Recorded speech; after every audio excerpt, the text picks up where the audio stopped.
Assalamu dear student. Today our topic is journal entries, ledger and trial balance. Dear student, इससे पहले हम आपको journal entries के बारे में भी समझा चुके हैं, लेक्चर दे चुके हैं और इसके साथ लेजर का भी लेक्चर दे चुके हैं और ट्रायल बैलेंस का भी लेक्चर दे चुके हैं डियर स्टूडेंट।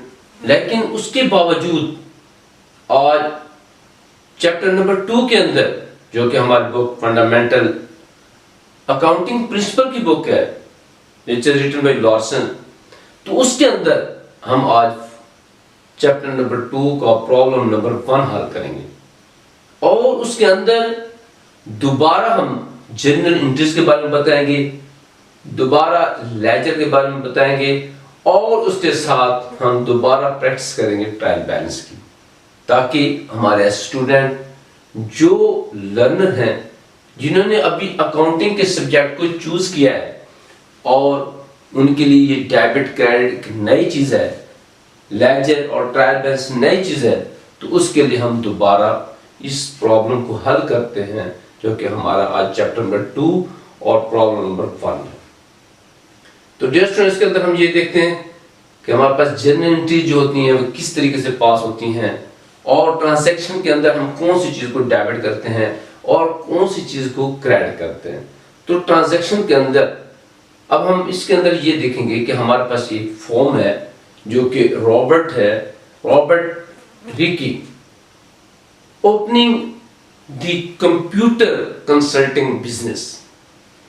जस्ट स्टूडेंट, इसके अंदर मुख्तलिफ किस्म की ट्रांजैक्शन होती हैं जिसके अंदर वो सर्विस प्रोवाइड करते हैं, उसके अंदर उसकी रेवेन्यू क्रिएट होती हैं। तो इसके अंदर हम फिर मुख्तलिफ किस्म की ट्रांजैक्शन का जायजा लेते हैं।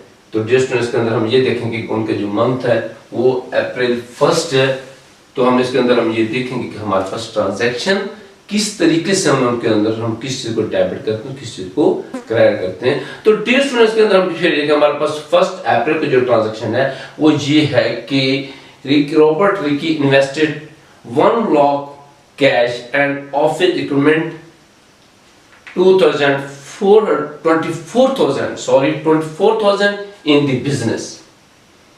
कि हमारा रॉबर्ट रिकी जो है उसने अपना जो कंप्यूटर कंसल्टिंग बिजनेस जो है उसके अंदर कैश जो इन्वेस्ट किया है वो 1 लाख किया है और 24,000 जो है उसने ऑफिस इक्विपमेंट जो है अपने बिजनेस के अंदर इन्वेस्ट किए हैं। तो इसके अंदर हम ये एंट्री पास करेंगे, वो ये पास करेंगे कि हमारे पास कैश डेबिट 1 लाख से और उसके साथ हमारे पास ऑफिस इक्विपमेंट हमारे पास 24,000 से, और जो टोटल अमाउंट है उसके हम क्या काम करेंगे, कैश और ऑफिस इक्विपमेंट उसके अमाउंट को हम जमा करेंगे, वो हमारा कैपिटल होगा। इस तरीके देखते हैं रॉबर्ट रिकी जो कैपिटल वो 1,24,000 है और इसके अंदर जो हम नरेशन करते हैं जिसको हम तफसील कहते हैं वो ये है कि owner invested cash and equipment, कि ये इसकी नरेशन है।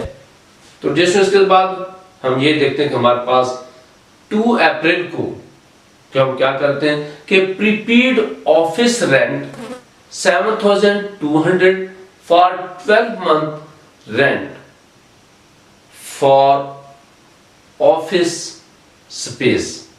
कि वो ये कहते हैं कि जो हमारा ऑफिस स्पेस है उसके अंदर हमने क्या काम किया, हमने वहां रेंट अदा किया, ऑफिस का रेंट अदा किया, जहां जिस जगह पे हमारा ऑफिस बना हुआ है उसका हमने किराया पे किया है 12 मंथ यानी कि 1 साल का जो किराया पे किया स्टूडेंट। तो उसके अंदर जो हम ट्रांजैक्शन करेंगे वो ये करेंगे कि प्रीपेड रेंट डेबिट और कैश क्रेडिट, क्योंकि हमने कैश पे किया। और उधर से आप इस ट्रांजैक्शन के अंदर हम ये देखते हैं कि हमारे पास प्रीपेड रेंट एक्सपेंस है। तो जैसे हमारे एक्सपेंस में इजाफा होता है वो हमारा क्या होता है, वो एक्सपेंस हम उसको डेबिट करते हैं और हमारे पास कैश जो है एसेट है। जब हम कैश में हमारे पास कमी होगी, जो एसेट में जब कमी होती है तो हम उसे क्रेडिट करते हैं। तो इस तरीके से हम देखते हैं कि प्रीपेड रेंट डेबिट और कैश क्रेडिट हो जाएगा। तो इसके अंदर हम ये देखेंगे प्रीपेड रेंट 7,200 से डेबिट और कैश जो होगा वो कैश हम 7,200 से क्रेडिट करते हैं। इस तरीके से इसकी जनरेशन होती है कि prepaid 12 month rent, prepaid 12 month rent. तो दोस्तों इसके अंदर हम ये देखते हैं, आगे हम ये देखते हैं कि हमारे पास 3 अप्रैल को जो एंट्री पास होती है वो इस तरीके से एंट्री दी हुई है कि मेड क्रेडिट परचेज ऑफ और 12,000 in office equipment and 22,400 for office supplies, payment and due within 10 days। तो इसके अंदर ये बात आ जाती है कि उन्होंने क्या काम किया कि उन्होंने बिजनेस के लिए 12,000 के ऑफिस इक्विपमेंट परचेज किए और 2,400 की जो है उन्होंने ऑफिस सप्लाई पे किए हैं, परचेज किए हैं, लेकिन वो क्रेडिट बेस पे किए हैं, वो जिसकी रकम जो है वो ड्यू है 10 डेज के अंदर। तो इस तरीके से ये है कि हमने जो चीजें परचेज की हैं, ऑफिस इक्विपमेंट परचेज किए हैं या ऑफिस सप्लाई परचेज किए स्टूडेंट, वो हमने क्रेडिट बेस पे किए हैं। उसकी पेमेंट जो है हमने आने वाले वक्त में, यानी कि आने वाले वक्त में 10 दिन के बाद हम उसकी पेमेंट करेंगे। इस तरीके इसके अंदर हम ये देखेंगे कि हमारे पास क्या हो।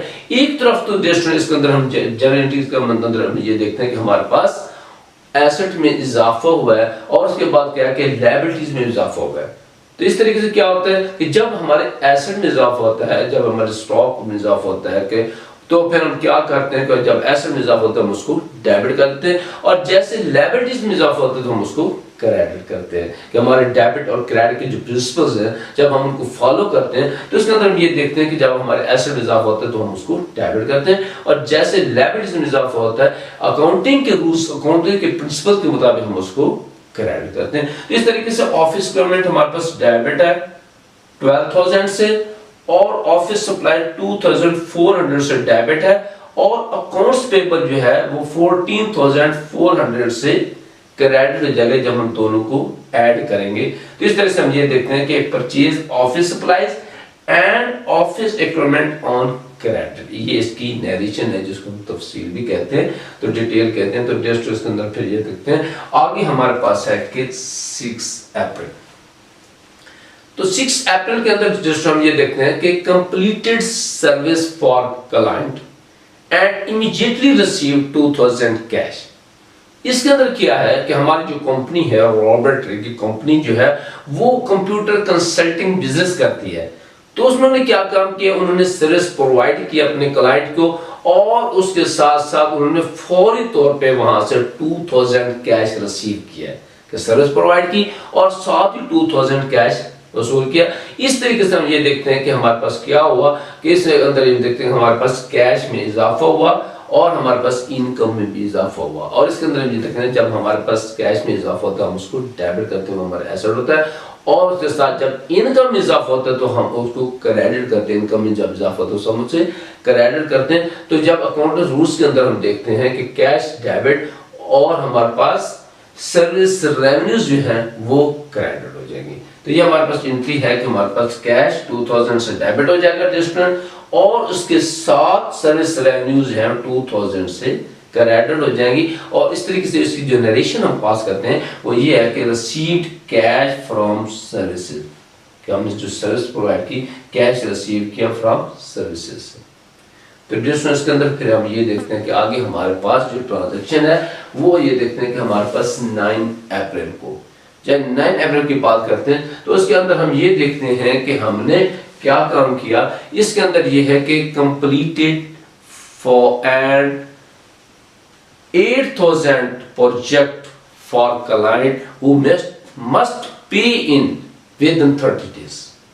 तो जो हमारी ट्रांजैक्शन है वो completed and 8,000 project for a client who must pay within 30 days। इसका मतलब ये है कि हमने सर्विस प्रोवाइड की अपने क्लाइंट को लेकिन उसकी पेमेंट अभी तक हमें वसूल नहीं हुई, वो आने वाले वक्त में विदिन 30 डेज के अंदर हमें पे कर देंगे। तो जिस वजह से हम ये देखते हैं कि हमारे पास जो है वो ऐसा है कि हमने सर्विस तो प्रोवाइड की है लेकिन अभी हमने वसूल करनी है। अकाउंट रिसीवेबल क्रिएट हो गए, यहाँ पर अकाउंट रिसीवेबल जब क्रिएट होते हैं तो हम अकाउंट रिसीवेबल को इन केस ऑफ इंक्रीज डेबिट करते हैं और फिर हमारे पास सर्विस रेवेन्यू इंक्रीज हुआ हमारी इनकम है, जब इनकम इजाफा होता है तो हम उसको भी क्रेडिट करते हैं। अकाउंट्स रिसीवेबल डेबिट और सर्विस रेवेन्यू को क्रेडिट करते हैं जो हम ट्रांजैक्शन करते हैं। जिसका मतलब ये है कि हमारे पास अकाउंट्स रिसीवेबल डेबिट और सर्विस रिसीव जो है वो क्रेडिट, सर्विस रेवेन्यू क्रेडिट होगी, तो हमारे पास इनकम है। In case of increase income we credit the relevant income. तो डियर इसके अंदर हम ये देखते हैं हमारे पास अकाउंट रिसीवेबल 8000 से डेबिट हो जाएगा और उसके साथ सर्विस रेवेन्यू जो है वो हमारा क्रेडिट हो गया 8000। एक साइड पे हमारे पास एसेट में इजाफा हुआ, अकाउंट रिसीवेबल जो है हमने उसको डेबिट कर दिया, और दूसरी तरफ सर्विस रेवेन्यू जो है इनकम में उसमें इजाफा होता है उसको क्रेडिट। अकाउंटिंग रूल्स के लिहाज से जब एसेट में इजाफा हो गया तो हम उसे डेबिट करते हैं, और रेवेन्यू जब इजाफा होता है तो हम क्रेडिट करते हैं। तो अब यह कि build client for completed work, build client for completed work, इसकी नरेशन आ जाएगी। तो जैसे इसके अंदर फिर हम आगे देखते हैं हमारे पास 13 हमारे पास जो है 13 को हम देखते हैं कि क्या है। 13 को ये कि पेड और पेड अमाउंट 14,400, कि हमने 14,400 जो है paid for 14,400 cash to settle the account payable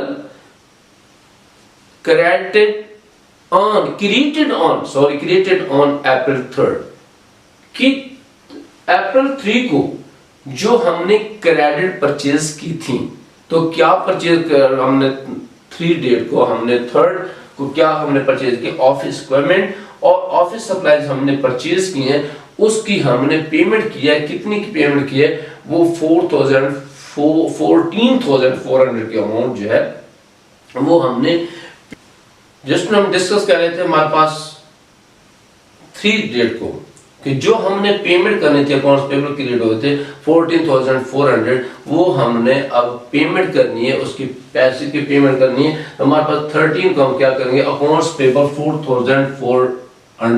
14,400 से डेबिट जाएगा अकाउंट्स पेबल, क्योंकि यहाँ लायबिलिटीज में कमी हुई है इसलिए हमने डेबिट किया। और कैश एसेट में जब कमी होती है तो हम उसे क्रेडिट करते हैं, 14,400 से कैश क्रेडिट करेंगे। तो हमारे पास नरेशन जो आगे कि paid balance due on account, और वो अमाउंट जो हमें ड्यू हुई है हम उसकी पेमेंट कर चुके हैं, पेमेंट कर दी है। तो इस तरीके से accounts payable debit cash credit हो जाएगा। एक तरफ लायबिलिटीज में कमी हो रही है, दूसरी तरफ एसेट में कमी हो रही है। जब लायबिलिटीज में कमी होती है तो हम उसको डेबिट करते हैं, और जब एसेट में कमी होती है हम उसको क्रेडिट करते हैं। Accounts payable debit cash credit के क्या हुआ कि paid balance due on account, कि जो डेट की ड्यू, जो हमें ड्यू डेट है उसके अंदर हमने उसकी पेमेंट किया। तो जस्ट आगे हमारे पास 19 डेट है, 19 अप्रैल को है कि paid 6,000 cash for premium on the 12 month insurance policy, यानी कि प्रीपेड इंश्योरेंस है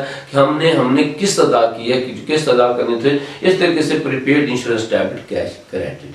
तो ये हमारे पास एक एक्सपेंस होता है। तो एक्सपेंस को जब हमारे पास पेमेंट करने, एक्सपेंस अखराजात में जब एक्सपेंस में इजाफा होता है हम उसको डेबिट करते हैं, और जब एसेट ये कैश में कमी होती है हम उसको क्रेडिट करते हैं। तो इस तरीके से हम क्या करेंगे कि प्रीपेड इंश्योरेंस डेबिट और कैश क्रेडिट करते हैं, कि प्रीपेड इंश्योरेंस डेबिट 6,000 से, और कैश जो होगा वो क्रेडिट होगा, हमने पेमेंट किया कैश से 6,000 से, हम उसको क्रेडिट करते हैं कि पेड प्रीमियम फॉर इंश्योरेंस।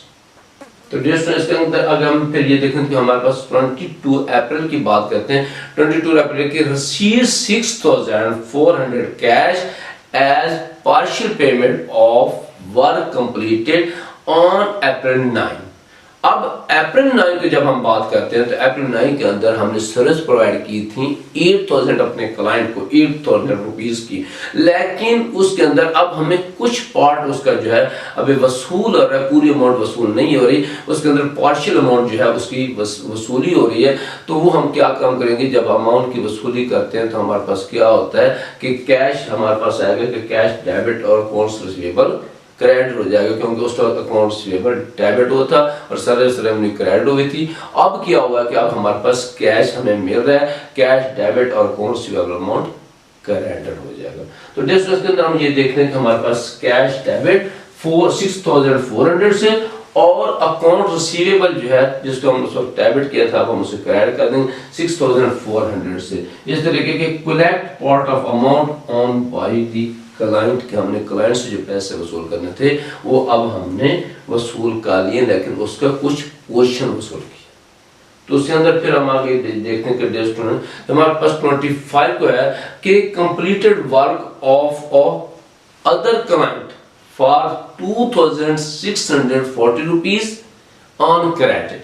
फिर वही बात आ जाती है, इसके अंदर क्या हुआ कि हमने अपने क्लाइंट को सर्विस प्रोवाइड की, लेकिन क्रेडिट बेस पे किए, कैश बेस पे नहीं किए।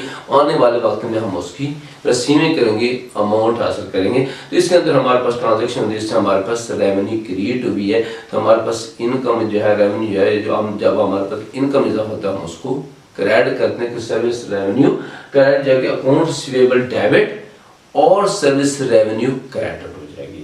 तो इस तरीके से हम ये देखते हैं कि अकाउंट रिसीवेबल डेबिट 2640 रुपीज से और सर्विस रेवेन्यू 2640 रुपीज से हम क्या काम करेंगे, उसको क्रेडिट करेंगे कि build collect for completed work, कि हमने सर्विस प्रोवाइड की है, कि build client for completed work के उधार पे हमने सर्विस प्रोवाइड की, इसलिए हमारे पास अकाउंट रिसीवेबल क्रिएट हुए और आगे हमारे पास सर्विस रेवेन्यू क्रिएट जनरेट हुई है। तो इस तरीके से क्या अकाउंट रिसीवेबल डेबिट और सर्विस रेवेन्यू क्रेडिट हो जाएगा। और उसके साथ फिर हम देखते हैं कि 28 अप्रैल को देखते हैं कि क्या है। 28 अप्रैल को हम ये देखते हैं कि हमारे पास मालिक इन्वेस्टर है वो request draw 6200 rupees cash for personal use. हमारे इन्वेस्टर जो है, जो बिजनेसमैन है, जब अपने बिजनेस के अंदर से कोई कुछ अमाउंट अपने जाती यूज के लिए, जाती इस्तेमाल के लिए, घरेलू इस्तेमाल की जब रकम बिजनेस से निकलवाता है, फिर हम उसके रकम को क्या कहते हैं, कोई ड्रैंग अमाउंट कहते हैं। ड्रैंग होते हैं वो बिजनेस के लिहाज से एक्सपेंस होते हैं, और जब एक्सपेंस में इजाफा होता है तो हम उसके क्या काम करते हैं, जनरल एंट्रीज के अंदर हम उसको डेबिट कर देते हैं। तो डिस्टेंस के अंदर फिर हम ये क्या काम करेंगे कि हमारे पास ड्रैंग अमाउंट जो है वो हमको डेबिट करेंगे और कैश अमाउंट को उसको क्रेडिट करेंगे, क्योंकि हमारे पास एक्सपेंस में इजाफा हो रहा है तो एक्सपेंस को हम डेबिट करते हैं अकाउंटिंग रूल्स के लिहाज से। और जब हमारे पास एसेट में कमी होती है, जैसे एसेट कैश है, हमारा कैश में कमी होगी तो हम उसको क्रेडिट कर देंगे। इस तरीके से हम ये देखते हैं कि हमारे पास प्रॉपर्टी की विथड्रॉल 6200 और कैश जो है 6200 से हम उसे क्रेडिट करेंगे कि ऑनर विथड्रॉ कैश, कि मालिक ने अपने जात इस्तेमाल के लिए पैसे निकलवाए। और उसके साथ फिर हम 29 को देखेंगे डियर स्टूडेंट कि purchase 8000 for additional office supplies on credit, कि ऑफिस सप्लाईज हमने ऑफिस के लिए, दफ्तर के लिए लिए, लेकिन वो क्रेडिट बेस पे लिए। एक तरफ हमारे पास स्टॉक में इजाफा हुआ तो हमारे पास ऑफिस सप्लाईज हम उसको डेबिट कर देंगे। फिर उधर जो हमारे पास लायबिलिटीज में इजाफा हुआ है, अकाउंट्स पेबल को हम उसको क्रेडिट कर देंगे। तो इस तरीके से एक तरफ लायबिलिटी में इजाफा होता है तो हम उसे क्रेडिट करते हैं, जब स्टॉक में इजाफा होता है हमारा एसेट होता है हम उसको डेबिट करते हैं। तो इस तरीके से हम देखेंगे ऑफिस सप्लाई डेबिट और अकाउंट्स पेबल जो क्रिएट हुए, जनरेट हुए लायबिलिटीज, उसको हम क्रेडिट करेंगे। ये देखेंगे हमारे पास ऑफिस सप्लाई डेबिट 800 से और हमारे पास अकाउंट्स पेबल क्रिएट हुए वो 800 से, हम उसे क्या काम करेंगे, क्रेडिट कर देंगे कि office supply purchase on credit.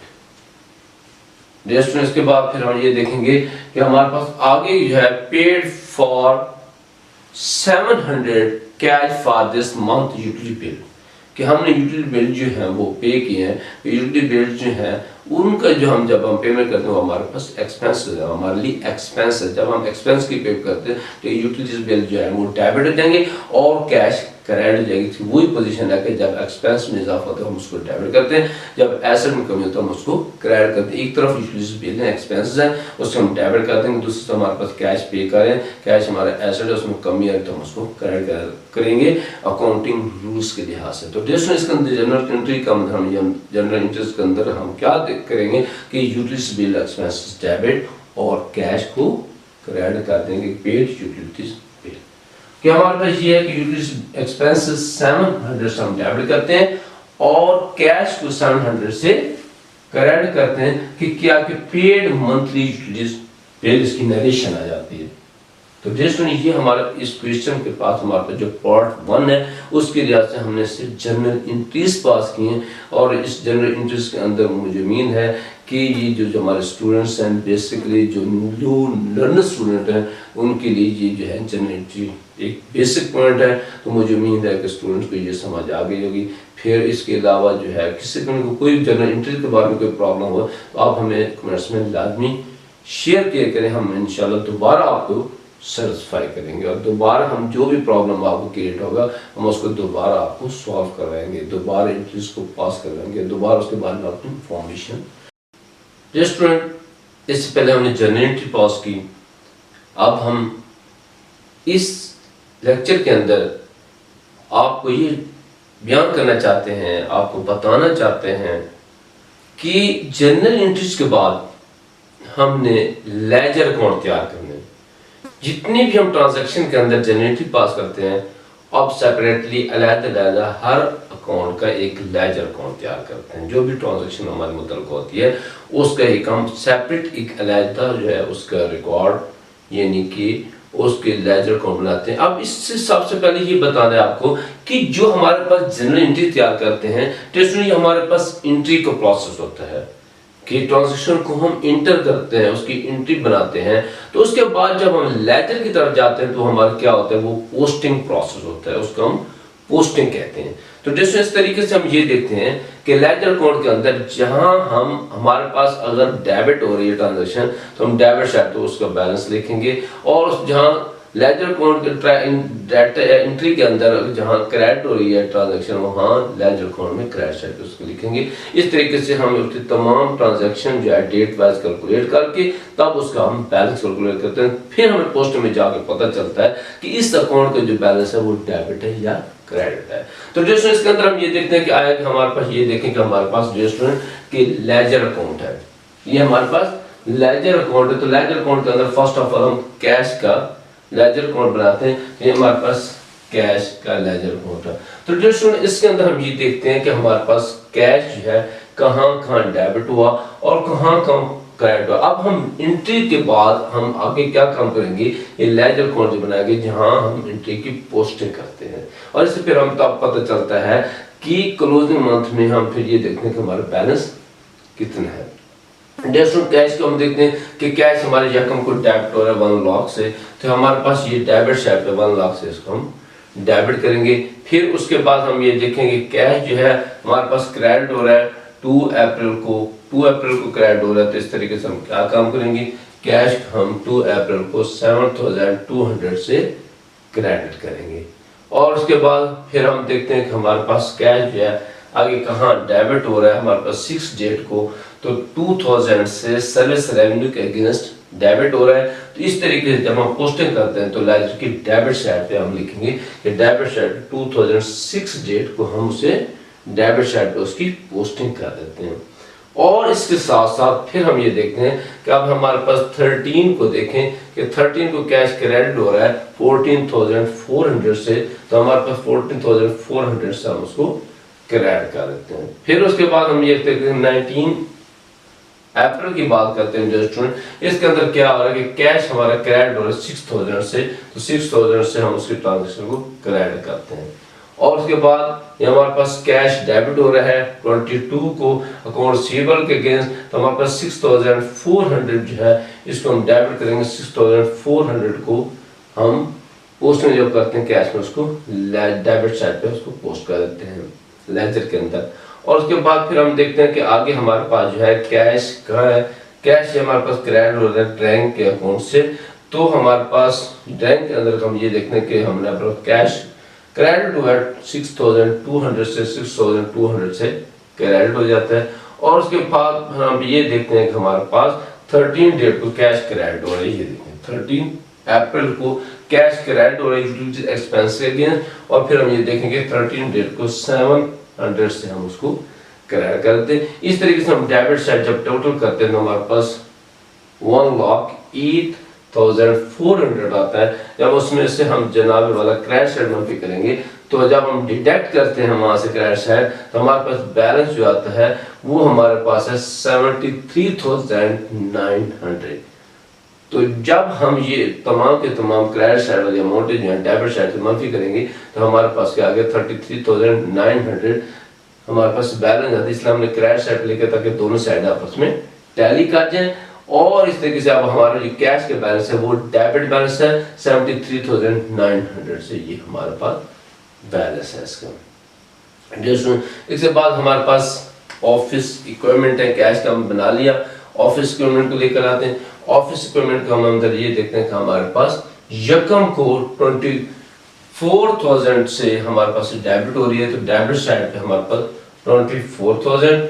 और उसके बाद फिर हम देखते हैं कि आगे ऑफिस इक्विपमेंट कहाँ आती है। अब ऑफिस इक्विपमेंट जो है फिर ये आते हैं 12,000 कि हमने 12,000 से ऑफिस इक्विपमेंट क्रेडिट पे परचेज की थी, तो उसके अंदर हमारे पास हम डेबिट करेंगे। जब उसकी पोस्टिंग करेंगे लेजर में जाकर उसको हम डेबिट साइड पे लिखेंगे ऑफिस इक्विपमेंट के अकाउंट में, तो ऑफिस इक्विपमेंट डेबिट साइड में हमारे पास 12,000 डेबिट साइड पे उसको पोस्ट कर देते हैं। और इसके बाद हम देखेंगे कि हमारे पास आगे जो है ऑफिस इक्विपमेंट नहीं है, तकरीबन इससे आगे हमारे पास ऑफिस इक्विपमेंट नहीं है। तो जब हम इसको टोटल करते हैं तो हमारे पास क्या आता है 36,000 आ जाता है।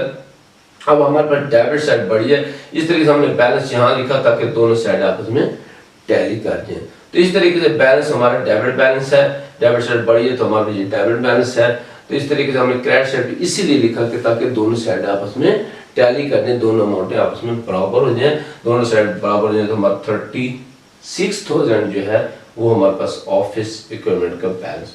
उसके अंदर हम फिर ये देखते हैं कि हमारे पास आगे हमारे पास कैपिटल है। जब कैपिटल हम अकाउंट तैयार करते हैं लेजर, जब उसके बाद हम क्या करते हैं लेजर अकाउंट तैयार करते हैं, तो कैपिटल हमारे ई की इधर ट्रांजैक्शन है। तो कैपिटल के अंदर हम ये देखेंगे हमारे पास क्रेडिट साइड पे अप्रैल 1 को ये 1,24,000 हमने क्रेडिट साइड पे लिखा, ये कम अप्रैल को स्टूडेंट। इसके अंदर जब हम बैलेंस लिखते हैं वो उसका बराबर करने के लिए, उसको इक्वल करने के लिए हमने डेबिट साइड पे बैलेंस लिखा 1,24,000। एक्चुअल जो है कैपिटल का बैलेंस वो क्रेडिट है, क्योंकि क्रेडिट साइड उसकी बड़ी है, इस तरीके से हम उसको क्रेडिट बैलेंस कहते हैं।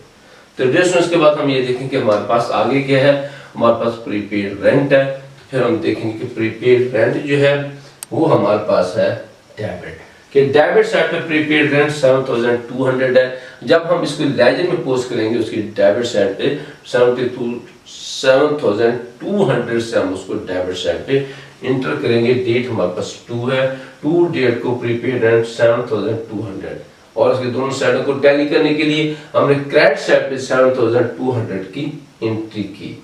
इस तरीके से इसका बैलेंस जो है वो डेबिट है, क्योंकि डेबिट साइड इसकी बड़ी है। तो इसके बाद फिर हम ये देखते हैं कि हमारे पास ऑफिस सप्लाईज ये आ जाता है कि ऑफिस सप्लाई। जब ऑफिस सप्लाई के डेबिट साइड पे हम अकाउंट्स पेबल के अंगेंस्ट हमको ऑफिस सप्लाईज को हम क्या करेंगे 22,400 से हम उसको डेबिट साइड पे लिखेंगे ऑफिस सप्लाई। और उसके बाद आगे जो है हमारे पास ऑफिस सप्लाई जो हमारे पास है वो हमारे पास ऑफिस सप्लाई ये है हमारे पास डेबिट हो रही है 800 से 29 अप्रैल को ये देखें हमारा 800 से हम उसको डेबिट कर रहे हैं। इस तरीके से क्या है 2,400 और 800 जो है इस तरह से हम लिखते हैं 3,200 जो है वो हमारे पास इसका बैलेंस है, क्योंकि हमारे पास डेबिट साइड बड़ी है। इस तरीके से हम सेकंड साइड पे हमने बैलेंस लिखा ताकि दोनों साइड आपस में टैली करें, तो इसका एक्चुअल बैलेंस जो है वो डेबिट बैलेंस है। तो इस तरीके से 3,200 जो है वो हमारे पास बैलेंस है, इसके डेबिट बैलेंस ऑफिस सप्लाई का।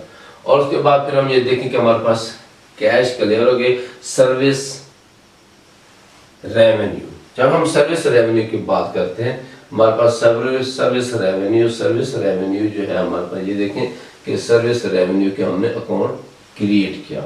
और सर्विस रेवेन्यू के अंदर देखें हमारे पास क्रेडिट साइड पे 2,000 है कि हमने कैश लेके सर्विस प्रोवाइड की। तो उसके अंदर हम ये देखें कि क्रेडिट साइड पे हमारे पास 2,000 जो है ये 6 अप्रैल को सर्विस रेंट 2,000 आ गया।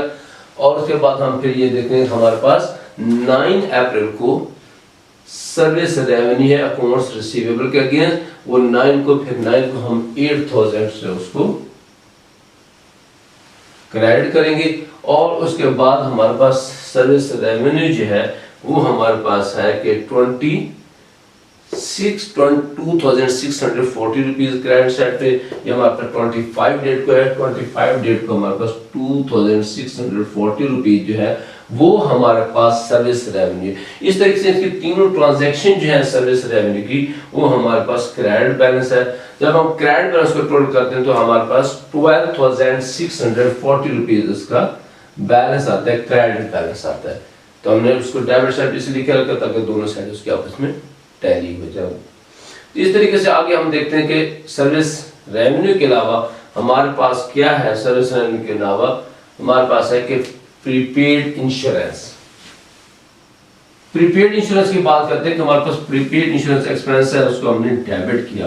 तो डेबिट साइड पे हम क्या लिखेंगे, हमारे पास 19 डेट को हमारे पास 19 अप्रैल को हमारे पास प्रीपेड इंश्योरेंस जो है, प्रीपेड इंश्योरेंस 6,000 से डेबिट हो रहा है 19 अप्रैल को। तो हमारे पास क्रेडिट साइड पे हम उसका बैलेंस लिखेंगे 6,000। इस तरीके से इसका बैलेंस जो है वो हमारा डेबिट बैलेंस है।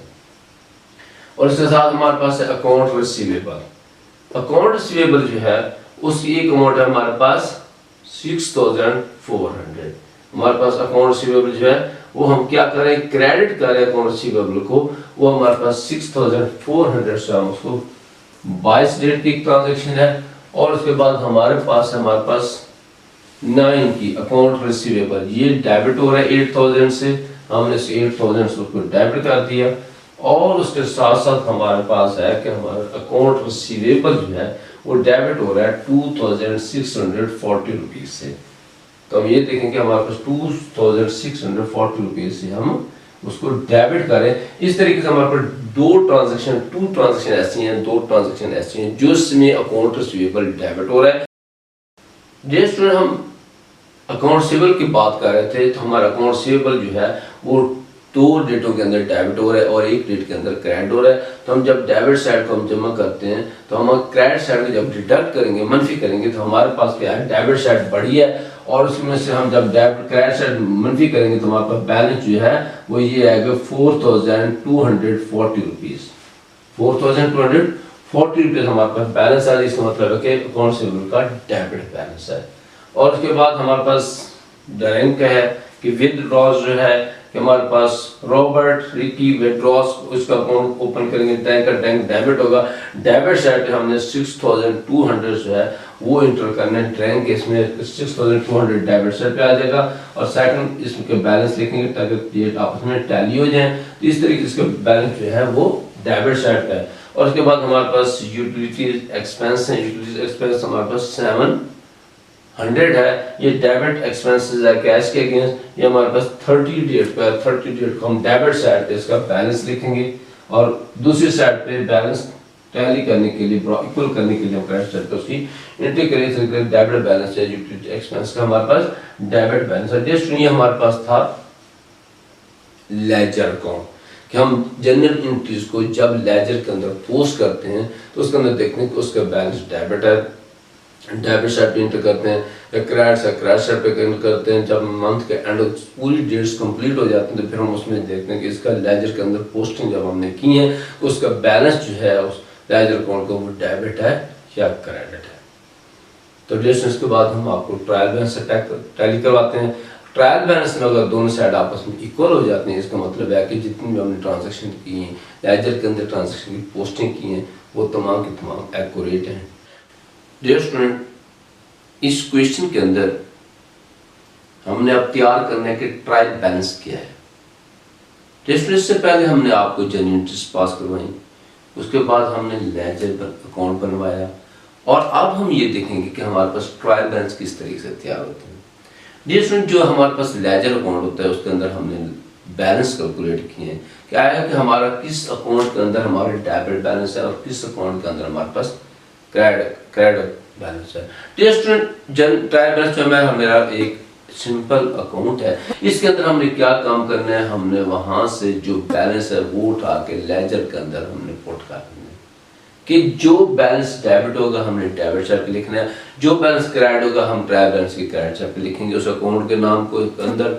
तो इसके अंदर हम ये देखेंगे कि अगर हमारे ट्रायल बैलेंस के डेबिट और क्रेडिट साइड आपस में टैली हो जाती है, डियर स्टूडेंट, इसका मतलब ये है कि हमने जितने भी ट्रांजैक्शन किए हैं जनरल इंटरेस्ट के अंदर, और इसके बाद हमने उसकी जो फर्दर पोस्टिंग लेजर अकाउंट के अंदर की, और उसके बाद जो हमने ट्रायल बैलेंस के अंदर जो प्रोसेस किया, तो तमाम का तमाम रिकॉर्ड ठीक है अगर दोनों साइड आपस में टैली हो जाती हैं ट्रायल बैलेंस की। तो डियर स्टूडेंट, इसके अंदर हम ये देखते हैं कि हमारे पास बैलेंस किस तरीके से हम ट्रायल बैलेंस के अंदर हम इंटर करेंगे। डियर स्टूडेंट, हमारे पास फर्स्ट ऑफ ऑल हमारे पास वीवर कंसल्टेंट्स कंपनी का नाम है, और उसका हम ट्रायल बैलेंस तैयार करें वो अप्रैल 30 डेट को, जब महीने का एंड होता है हम उस डेट को उसका ट्रायल बैलेंस तैयार करते हैं। तो डियर स्टूडेंट, इसके अंदर हम ये देखते हैं कि हमारे पास कैश जो है, कैश का हम बैलेंस देखते हैं। क्या है कैश का बैलेंस जो हमारा है वो डेबिट बैलेंस है, क्योंकि हमारी डेबिट साइड बड़ी है, क्रेडिट साइड छोटी है। इस तरह से हमारे पास ये डेबिट बैलेंस है 73,900 जो है वो हमारे पास इसका बैलेंस है डेबिट साइड पे। कि डेबिट साइड हमारे पास दो साइड है, डेबिट साइड बैलेंस है और क्रेडिट साइड बैलेंस है। इसकी जितनी अमाउंट्स का हमारा बैलेंस है हम उसको इस तरीके से हम उसकी एंट्री करेंगे डियर स्टूडेंट। इसके अंदर हम फिर ये देखते हैं कि हमारे पास आगे हम फिर बैलेंस देखेंगे अकाउंट रिसीवेबल का। अकाउंट रिसीवेबल का हमारा जो बैलेंस है वो डियर स्टूडेंट हमारे पास है कि डेबिट बैलेंस है 4,240 रुपीज। 4,240 रुपीज जो है वो डियर स्टूडेंट हमारा बैलेंस है अकाउंट रिसीवेबल का। तो हम इधर देखेंगे कि 4,240 रुपीज जो है ये अकाउंट रिसीवेबल का बैलेंस है। उसके बाद हमारे पास है ऑफिस सप्लाईज। ऑफिस सप्लाईज पे हम देखते हैं कि हमारे पास बैलेंस जो है वो डेबिट बैलेंस है 3,200 का, ये हमारे पास बैलेंस है ऑफिस सप्लाई का 3,000, क्योंकि डेबिट साइड इसकी बड़ी है, इसका बैलेंस जो है हमारा डेबिट साइड पे डेबिट बैलेंस है, हम क्रेडिट साइड पे बैलेंस इसका टैली करने के लिए लिखा। ये 3,200 जो है हमारे पास बैलेंस ऑफिस सप्लाई का है। और उसके बाद हमारे पास प्रीपेड इंश्योरेंस है, इसका बैलेंस देखते हैं हमारे पास क्या है। प्रीपेड इंश्योरेंस का बैलेंस डेबिट साइड पे 6,000, ये डेबिट साइड बड़ी है, यहाँ इसका बैलेंस जो है डेबिट साइड पे 6,000 का ये आ जाएगा हमारे पास। और उसके बाद हमारे पास प्रीपेड रेंट है, तो हम प्रीपेड रेंट देखते हैं कि डेबिट बैलेंस है 7,200 कि डेबिट साइड बड़ी है, इसकी ट्रांजैक्शन डेबिट साइड की है, तो डेबिट साइड पे 7,200 हमारा उसका ट्रायल बैलेंस का बैलेंस आ जाता है। उसके बाद हम देखेंगे कि ऑफिस पेमेंट जो है, लाजमी बात है इसका दोनों ट्रांजैक्शन डेबिट साइड की हैं, तो हमने डेबिट साइड के दोनों ट्रांजैक्शन का जब हमने जमा किया तो हमारे पास 36,000 आता है, हमारे पास बैलेंस डेबिट बैलेंस है। 36,000 जो है वो ऑफिस पेमेंट का बैलेंस है। उसके बाद फिर हम देखते हैं कि हमारे पास अकाउंट्स पेबल, तो अकाउंट्स पेबल का बैलेंस जो है हमारे पास ये क्रेडिट साइड पड़ी है अपना क्रेडिट, तो इस तरीके से हम देखते हैं कि 800 रुपये जो बैलेंस है वो क्रेडिट बैलेंस है, ये 800 जो है वो हमारे पास क्रेडिट बैलेंस है, तो हम अकाउंट्स पेबल के क्रेडिट साइड पे 800 इंटर करेंगे। और उसके बाद हम देखते हैं कि कैपिटल, लाजमी बात है कैपिटल का हमेशा बैलेंस जो होता है वो क्रेडिट होता है कैपिटल का। और इस तरीके से हम देखते हैं कि कैपिटल का बैलेंस हमारा क्रेडिट है कि 1,24,000 है, 1,24,000 उसका बैलेंस है डियर स्टूडेंट, कि हम अप्रैल 1 को इसका कैलकुलेट किया था बैलेंस 1,24,000 जिसका क्रेडिट बैलेंस। इस तरीके से हम क्या करेंगे कि हमारे पास कैपिटल बैलेंस जो है, हमारे पास कंपनी है रॉबर्ट रे की कंपनी जो है कंसल्ट कंपनी, उसका जो कैपिटल है वो 1,24,000 है, उसको हम क्रेडिट साइड पे लिखेंगे क्योंकि इसका कैपिटल बैलेंस हमेशा क्रेडिट होता है। और उसके बाद हम थे देखते हैं कि हमारे पास रॉबर्ट ट्रिकी को हमारे पास उसके जो विथड्रॉल्स क्या हमारे पास जो बैलेंस है, ड्राइंग का जो हमारे पास बैलेंस है वो एक्सपेंस है, उसका बैलेंस हमेशा डेबिट होता है। इस तरीके से उसका जो बैलेंस है हमारे पास 6,200 जो है वो उसका बैलेंस है हमारे पास 6,200, ये 6,200 उसका जो बैलेंस है वो हमारा डेबिट बैलेंस है। इस तरीके से ट्रायल बैलेंस ट्रायल बैलेंस के अंदर अब हम देखते हैं कि हमारे पास सर्विस रेवेन्यू जो है उसका बैलेंस कितना है। सर्विस रेवेन्यू की बात करते हैं तो हमारे पास सर्विस रेवेन्यू का जो बैलेंस है वो तीनों ट्रांजैक्शन जो है वो क्रेडिट साइड पे है, ये 6 अप्रैल की ट्रांजैक्शन जो है, और उसके बाद हमारे पास 9 अप्रैल की ट्रांजैक्शन है, 25 ट्रांजैक्शन, ये तीनों की तीनों ट्रांजैक्शन जो क्रेडिट साइड पे हमारा बैलेंस जो क्रेडिट साइड का वो 12,640 रुपीज है। तो हम क्या काम करेंगे कि हम इसको क्रेडिट साइड पे हम लेजर में लिखेंगे कि सर्विस रेवेन्यू और कैश साइड पे 12,640 रुपीज दिया जाता है। और उसके बाद हमारे पास यूटिलिटीज एक्सपेंस है, ये एक्सपेंस है, इसका बैलेंस डेबिट है। तो यूटिलिटीज एक्सपेंस जो है वो हमारे पास डेबिट बैलेंस है 700 से। तो इस तरीके से हम उसको ट्रायल बैलेंस किस डेबिट साइड पर लिखते हैं, ये बैलेंस डेबिट साइड पर लिखेंगे। इस तरीके से डियर स्टूडेंट ट्रायल जब हम इसका दोनों का बैलेंस कैलकुलेट करते हैं, डेबिट साइड का बैलेंस और calculate the second credit balance होता है, फर्स्ट हमारा डेबिट बैलेंस होता है, सेकंड हमारा क्रेडिट बैलेंस होता है। तो हम क्या काम कर रहे हैं, दोनों बैलेंस जो है वो कैलकुलेट करते हैं, उसको जमा करते हैं। तो इस तरह से हम ये देखते हैं कि हमारे पास 1,37,440 रुपीज, 1,37,440 रुपीज, ये दोनों साइडों का बैलेंस आपस में टैली कर जाता है। इसके अंदर हम ये देखते हैं कि जो भी किसी भी बिजनेस ट्रांजैक्शन के अंदर अगर ऐसी कंपनी या ऐसी प्रोडक्शन कंपनी या कोई सर्विस प्रोवाइड करे वो कंपनी, अगर जब वो अपनी स्टेटमेंट बनाती है तो उसके अंदर ट्रांजैक्शन करती है, तो ट्रांजैक्शन करने के बाद उसको लेजर के अंदर पोस्टिंग करती है। पोस्टिंग करने के बाद फिर वो क्या काम करती है, उसको ट्रायल बैलेंस में उसकी एंट्री करती है, बैलेंस की जो उसके अंदर पोस्टिंग के अंदर बैलेंस होते हैं।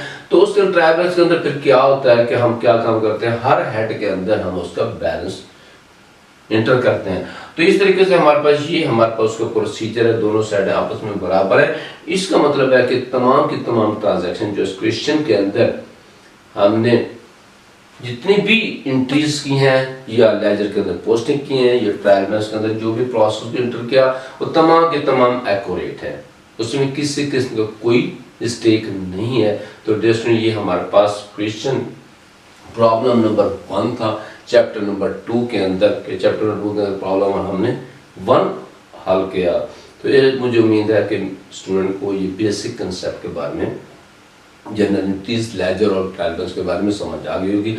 लेकिन इसके अलावा फिर भी किसी किस्म का प्रॉब्लम क्रिएट होता है तो हमारा ब्राइट एजुकेशन का चैनल जो है इसका मेन ऑब्जेक्ट है कि तमाम लर्नर स्टूडेंट, ऐसे स्टूडेंट जो आई.कॉम से रिलेटेड है, बी.कॉम से हैं, बी.एस. अकाउंटिंग फाइनेंस से हैं, जिन्होंने फर्स्ट टाइम अकाउंटिंग को टच किया, तो हमारा मेन मकसद है उनको बेसिक अकाउंटिंग के बारे में इंफॉर्मेशन